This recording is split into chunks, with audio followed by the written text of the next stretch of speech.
Voilà pourquoi vous devez être simple. Vous devez être rempli d'amour. L'amour doit être votre partage. Vous devez rechercher la présence de Dieu. Beaucoup de chrétiens sont attachés aux hommes de Dieu. Ils ont fini par oublier pourquoi Dieu les a appelés. Dans la logique, Jésus a dit, allez-y dans le monde entier et faites des disciples. Faites des disciples à mon nom.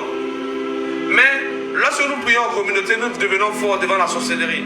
C'est ça la force du chrétien. Les bâtiments que vous voyez là, c'est pour nous aider à être forts spirituellement.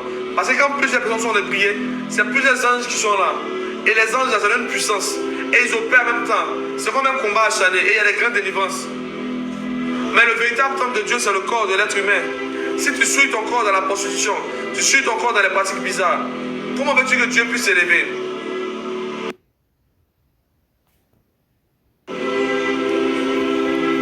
Il y a des prostituées, elles sont des saintes de Dieu. Elles ont l'onction.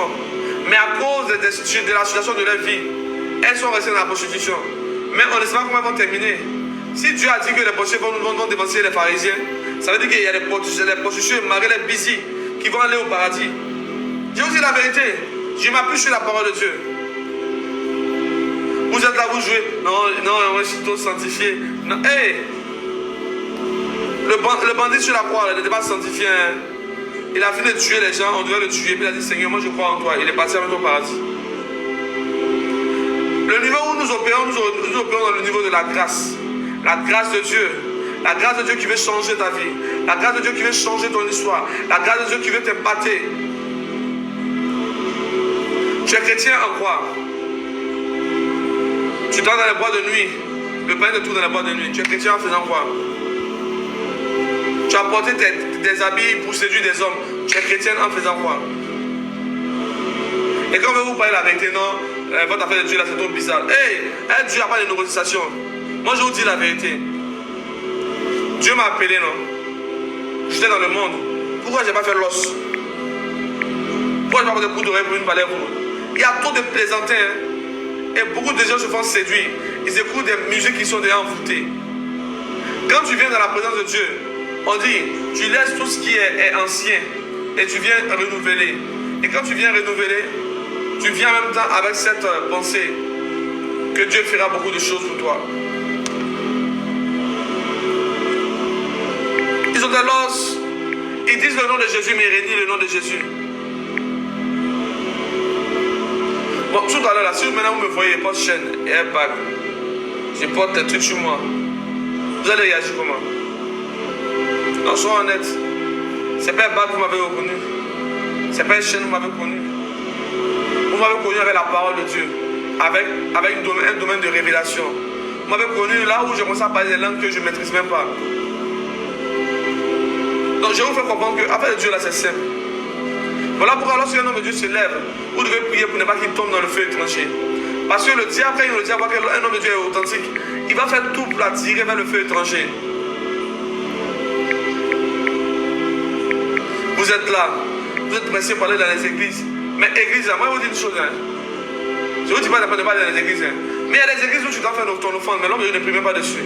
Il finit de compter, il met ça là-bas.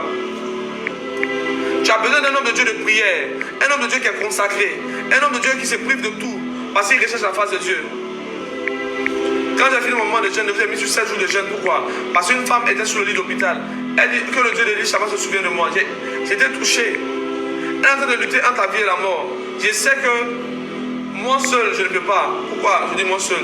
Pas parce que je vais minimiser l'onction qui est sur moi. Mais je sais que d'un commun accord, si nous tous nous prions Dieu, elle peut se ressourcer, elle peut retrouver la force. Parce que c'est un groupe de sorciers qui s'est élevé contre elle.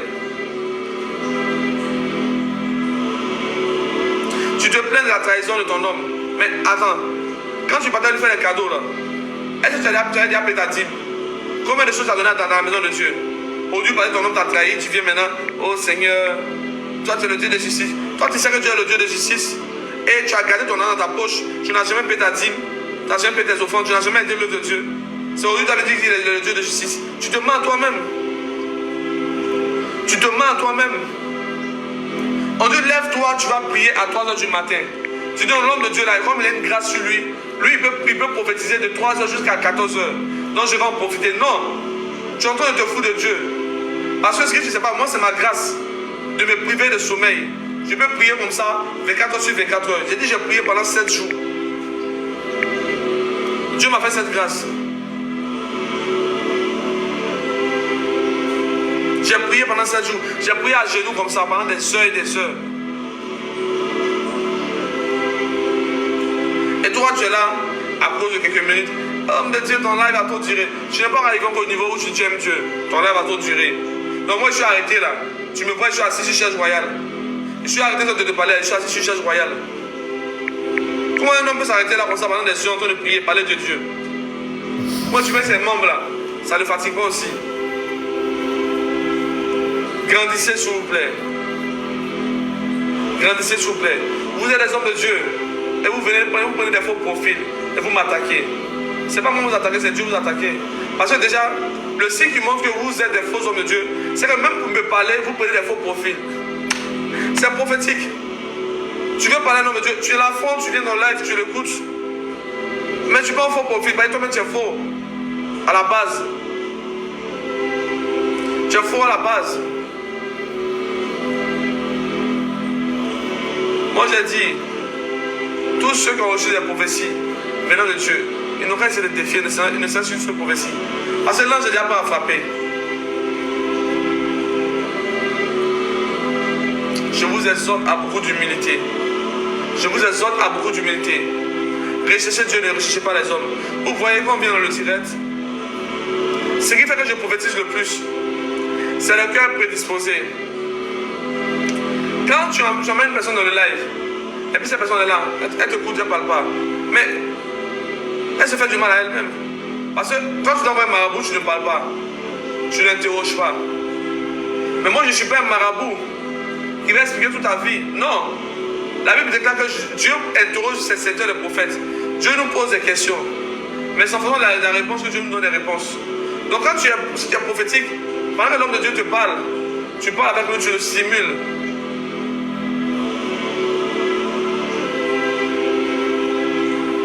Je vous dis la vérité. Ce n'est pas tous les jours on va venir, non, donner des prophéties. Non. La prophétie, là, c'est une révélation qui est sur ta vie par rapport aux gens qui t'ont fatigué. Mais c'est ça qui va te sauver. Écoute-moi bien. Je peux dénoncer le sorcier qui te fatigue. Ça, c'est le premier niveau. Mais chasser le sorcier qui te fatigue, c'est un deuxième niveau. Or, pour chasser le sorcier qui te fatigue, il y a deux choses. Il y a la sanctification. C'est-à-dire quitter les voies du péché, prendre ta Bible et lire, et faire des combats spirituels par le jeûne. Or, tu ne vas pas faire ça. Chez toi, tu as vu un homme de Dieu, il a déclaré que une personne est sorcière, donc automatiquement c'est fini, tu es libéré. Non, je n'ai pas libéré. Je n'ai fait que les révéler celui qui te fatigue. Ta libération va commencer lorsque tu apprends la parole de Dieu. Lorsque tu as commencé à te briser devant l'Éternel des armées. Lorsque tu as commencé à dire, Seigneur, je veux véritablement marcher avec toi. Beaucoup de nos frères en Christ sont passés à côté. D'autres se reconnaissent à travers des grands hommes de Dieu. Parce qu'ils se disent que ce l'homme de Dieu l'a coaché, à travers son image, il pourra aller loin. Non, c'est bon de le faire. Mais avant de le faire, il faut toi-même avoir une intimité avec Dieu. Et quand Dieu maintenant voit ton intimité, il te connaît un homme de Dieu qui a la dimension que tu recherches. Et cet homme de Dieu vient t'impacter maintenant automatiquement.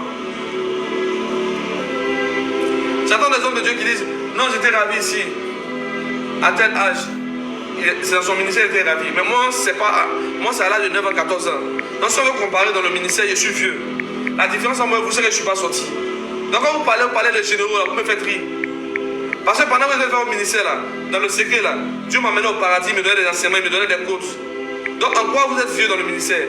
Vous êtes vieux devant les hommes, mais vous n'êtes pas vieux devant Dieu. Parce que moi, je suis ancien dans le monde spirituel devant vous. Est-ce que vous ne le savez pas? Dans le monde spirituel, je suis ancien que vous.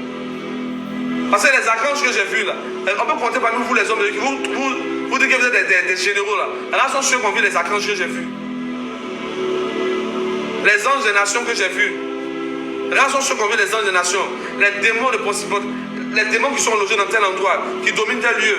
Quand j'ai eu ces révélations, vous étiez où? Vous étiez avec des surnoms.